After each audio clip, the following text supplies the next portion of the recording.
بسم اللہ الرحمن الرحیم۔ تنہائی میں انٹرنیٹ کا غلط استعمال کرنے والوں کے نام۔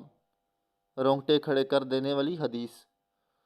سبحان رضی اللہ تعالیٰ عنہ سے روایت ہے کہ رسول اللہ صلی اللہ علیہ وآلہ وسلم نے ارشاد فرمایا، میں اپنی امت میں سے یقینی طور پر ایسے لوگوں کو جانتا ہوں جو قیامت والے دن اس حال میں آئیں گے کہ ان کے ساتھ تامہ پہاڑ کے برابر نیکیاں ہوں گی، تو اللہ عز و جل ان نیکیوں کو ہوا میں منتشر ہو جانے والا غبار بنا کر غارق کر دے گا۔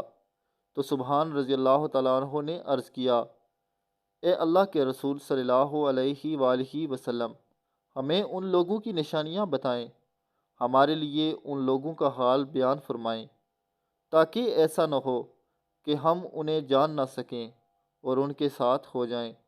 تو رسول اللہ صلی اللہ علیہ وآلہ وسلم نے ارشاد فرمایا، وہ لوگ تمہارے دینی بھائی ہوں گے، اور تم لوگوں کی جلد ظاہری پہچان اسلام میں سے ہوں گی، اور رات کی عبادت میں سے اسی طرح حصہ لیں گے جس طرح تم لوگ لیتے ہو، یعنی تم لوگوں کی طرح ہی قیام علیل کیا کریں گے، لیکن ان کا معاملہ یہ ہوگا کہ یہ لوگ جب اللہ عز و جل کی حرام کردہ چیزوں اور کاموں کو تنہائی میں پائیں گے تو انہیں استعمال کریں گے۔